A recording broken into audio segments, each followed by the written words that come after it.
औज़ु बिल्लाहि मिनश्शैतानिर्रजीम बिस्मिल्लाहिर्रहमानिर्रहीम।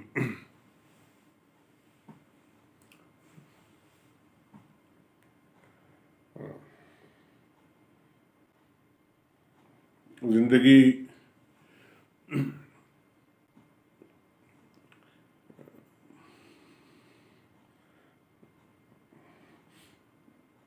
की हैसियत या अफादियत उस वक्त है जब ज़िंदगी बामक़सद हो और ज़िंदगी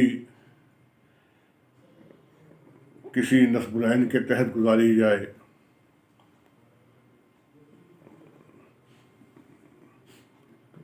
तो फिर इंसान का ज़मीर भी मुतमईन रहता है और ज़िंदा रहने का मकसद भी पूरा होता है। प्याइए हमारी मीरास है, प्याइए हमारी पहचान है, प्याइए एक तारीख़ का नाम है, एक वलवला अंगेज़ तारीख़, एक सबक आमोज़ तारीख़।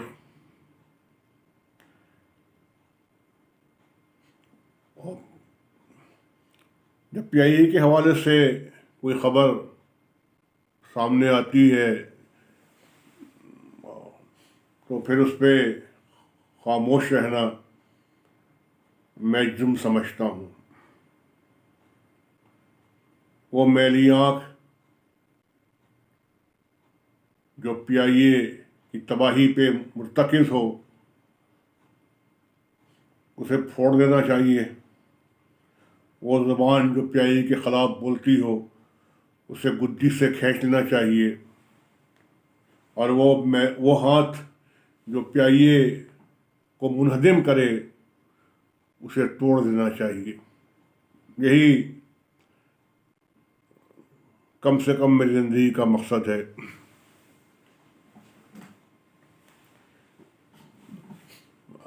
अभी एक इश्तिहार नज़र से गुज़रा,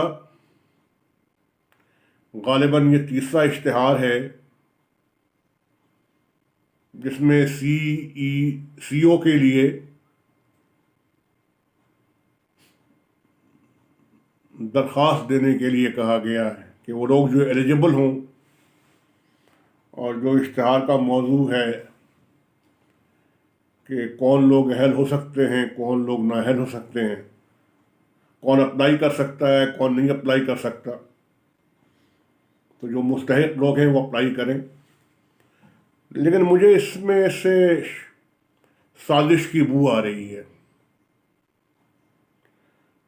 एक अरशद मलिक था, उसके दौर में भी इश्तिहार आया था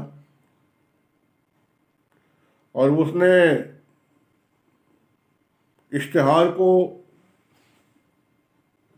बनाते वक्त अपने आप को सामने रखा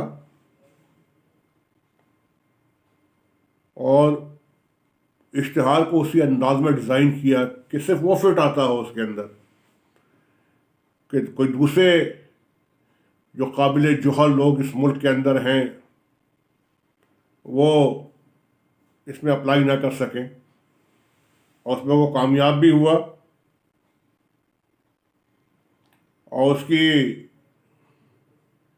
तकर्री को हाई कोर्ट में, फिर बाद में सुप्रीम कोर्ट में चैलेंज भी किया गया कि ये इसकी अहलियत नहीं है, ये इसका मेयार नहीं है, ये गलत आदमी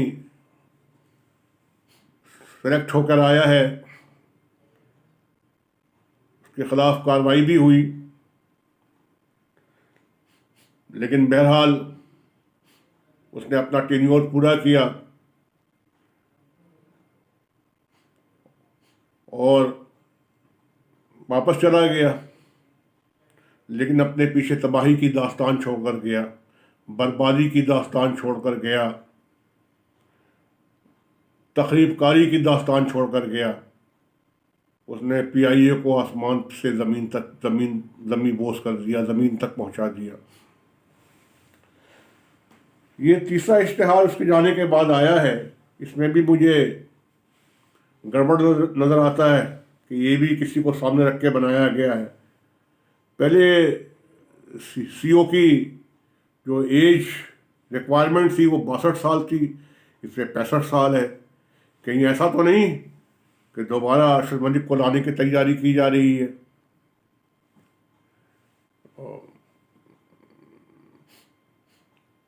और ये इश्तिहार उसको सामने रख के बनाया गया है। अगर ऐसा है तो ये बददियानती भी है और जुल्म के मुतरादिफ भी है। पीआईए को चलाने के लिए पीआईए के लोगों की ज़रूरत है। पीआईए में अहल लोगों की कमी नहीं। पीआईए में वो लोग मौजूद हैं जो उन्हें माजी से लेकर आज तक पीआईए के नशे व फराज को देखा है, इसकी अजमतों के भी साथी रहे हैं, इसके ज़वाल के भी साथ रहे हैं, और वो पीआईए को समझते हैं। वो जानते हैं कि पीआईए में कमज़ोरियाँ कहाँ हैं, ख़ामियाँ कहाँ हैं, नक्स कहाँ है, और ये भी जानते हैं कि ये पीआईए परवाज़ किस तरह कर सकती है, रूज कैसे हासिल कर सकती है, बुलंदी कैसे हासिल कर सकती है, कामयाबी कैसे हासिल कर सकती है, ये भी जानते हैं। पहले 2 इश्तिहारों में लोग शॉर्टलिस्ट भी किए गए, उसकी बाज़गश भी आई कि फ़लाँ शख्स आ रहा, फ़लाँ शख्स आ रहा, इसके हाथ में पीआईए का ऐलान आएगी। लेकिन फिर तीसरा इश्तिहार भी आ गया। तो क्या पीआईए में कोई ऐसा डायरेक्टर मौजूद नहीं है जो सीईओ की पोजीशन पे काम कर सके? सीईओ के मनसब पे काम कर सके? मेरे ख्याल में तो ऐसे लोग मौजूद हैं इस पीआईए में कि जिन्हें जिम्मेदारी दी जाए, जिन्हें इख्तियार दिया जाए, जिन्हें काम करने का मौका दिया जाए, अपनी सलाहियतों को आजमाने का वक्त दिया जाए, तो ये पीआईए को टर्न अराउंड कर सकते हैं। जब भी पीआईए में बाहर के लोग आए, पीआईए तबाही के दहाने पे खड़ा हो गया, बर्बाद हो गया पीआईए, उजड़ गया पीआईए। चाहे वक़्र अज़ीम का वक्त हो, उमर फारूक का वक्त हो, अरशद मलिक का वक्त हो, उसकी मिसालें हमारे सामने मौजूद हैं। ये पीआईए ज़वाल की तरफ मायल हुआ, तरक्की की तरफ मायल नहीं हुआ पीआईए। इनकी पॉलिसीज ऐसी थी। और अरशद मलिक तो पूरे 9 लश्कर के साथ आया था इस पीआईए के अंदर, एक ताइफा लेकर आया था इस पीआईए के अंदर, और इस दावे के साथ आया था कि पीआईए को तरक्की के रास्ते पे गामजन कर देगा। लेकिन पीआईए बर्बादी के रास्ते पे गामजन कर गया। उसके और उसके लोगों ने तबाही फेरी पीआईए में, पीआईए को बर्बाद किया। तो मुझे अहले इक़्तिदार से ये कहना है कि इस कौमी इदारे का तशक्कुस कायम करना चाहते हो, पीआईए जिस तरह पाकिस्तान हमारा घर है, इसकी बका की ज़मानत पाकिस्तान के अवाम हैं। पाकिस्तान के अवाम, उन्हें मौका दिया जाए, उनको जायज़ हक़ दिया जाए, तो पाकिस्तान की तारीख़ एक अलग तारीख़ होगी, बताऊँगा आपको। लेकिन पाकिस्तान पे भी माजी में गासिबाना कब्ज़ा रहा, नए नए तजुर्बे किए गए, जिसने पाकिस्तान को तबाही और बर्बादी के किनारे पहुंचा दिया। यही खेल पीआईए के साथ किया जा रहा है।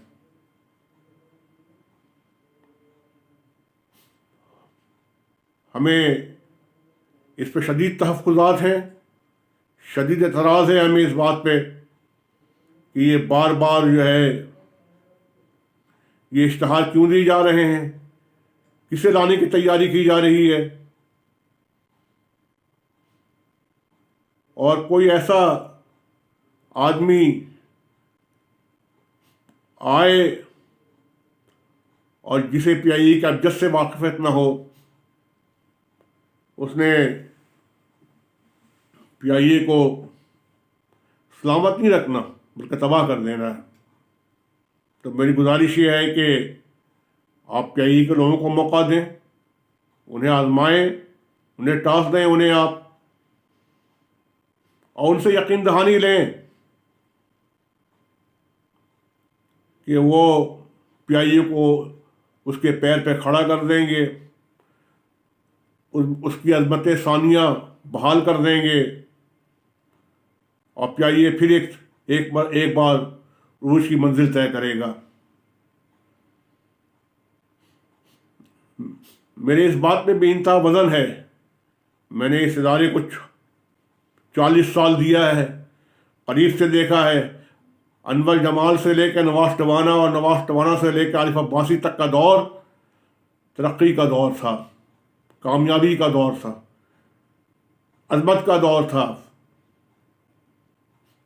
PIA दुनिया के तमाम सब कॉन्टिनेंट में जाया करती थी, लेकिन जब से बाहर के लोगों को आपने आजमाया, बाहर के लोगों ने नकब लगाया, शक्फून मारा, ताकत के बल पे आए, ताकत के जोर पे आए, नाइंसाफ़ी के बुनियाद पे आए, उन्होंने PIA का बड़ा गर्क कर दिया, PIA को पामाल कर दिया। अब ये तजुर्बा बंद कर दें, इस तजुर्बे से बाहर आएँ और घर को घर के मकीन के हवाले करें, घर के लोगों के हवाले करें। उनको हमेशा आने वालों ने इब्तिला में डाला, आजमाइश में डाला, उन्हें बेसुकून किया। उनसे PIA में अंदर दिल से मोहब्बत करने वाले PIA से उनकी मोहब्बतें छीनी गई, उनसे उन्हें मजबूर किया गया। तो हम ये चाहते हैं कि आप ऐसे लोगों को मौका दें जिन्होंने 30 साल 25 साल इस PIA को दिया है और PIA के शब रोज़ से वाकिफ़ है। तो अल्लाह की ज़ात से मुझे उम्मीद है कि ये PIA तरक्की करेगा। सलमान अकरम राजा के थ्रू एक दरख्वास्त सुप्रीम कोर्ट में डाली गई है, जिसमें परमिशन मांगा गया है सुप्रीम कोर्ट से कि हमें 250 लोग भर्ती करने की इजाज़त दें आप।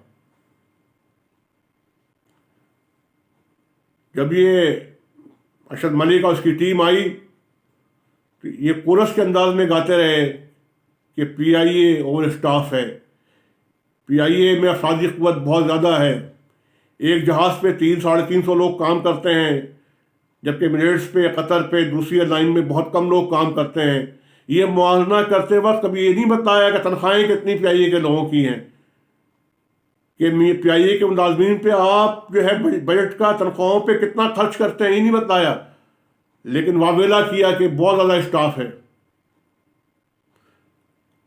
और उसको बहाना बना के आपने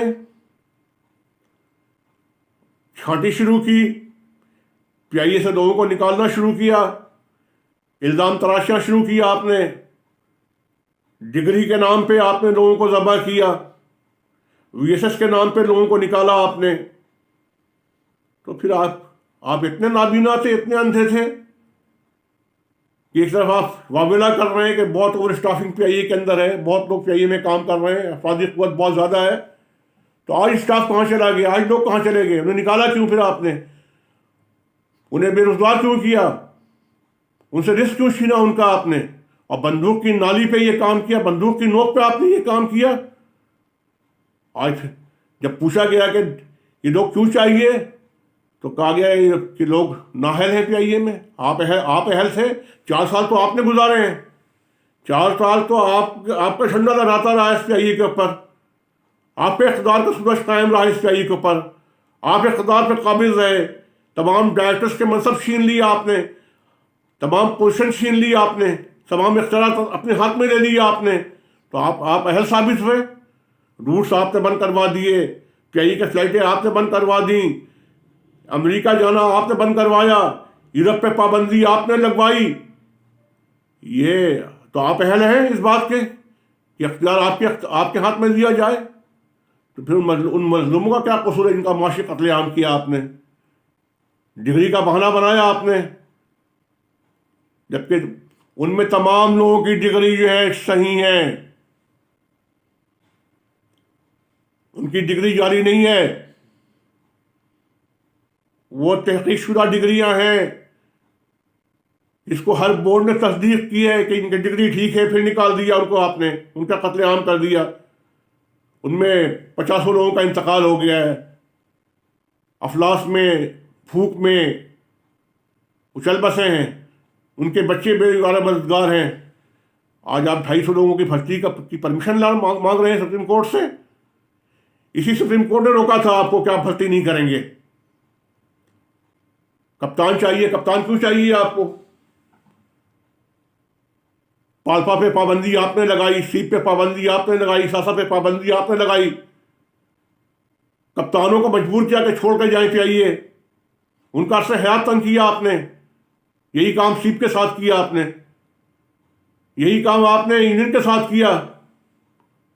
तो फिर आप आज जो पीआईए में लोग जीएम काम कर रहे हैं, डीजीएम काम कर रहे हैं, मैनेजर्स काम कर रहे हैं, वो कहाँ जाएंगे? उन्हें जवानी दी है पीआईए को, उन्होंने अपनी सलाहियतें खपाई हैं इस पीआईए के लिए, काम किया है इस पीआईए के लिए। आप बाहर से लोग कहाँ चाहते हैं? कैडेट पायलट क्यों नहीं भर्ती करते आप, जिनका केस भी सुप्रीम कोर्ट में है, वो मौजूद हैं, उनको लेकर आए 2.5 लाख रुपए में। आप कहते हैं कि 8 लाख रुपए हम आप देंगे कप्तानों को लाने के लिए, भर्ती करने के लिए। शाहीन एयर तो आपकी अपनी एयरलाइन थी, उसमें आपके लोग काम कर रहे थे, बहुत काबिल लोग थे, दीदावर लोग थे, जहां दीदा लोग थे, तजुर्बाकार लोग थे। कहाँ गई शाहीन एयरलाइन? अपना घर बैठा दिया, अपना घर जला दिया। अब क्या को तबाह करने के लिए आप लोग भर्ती करेंगे?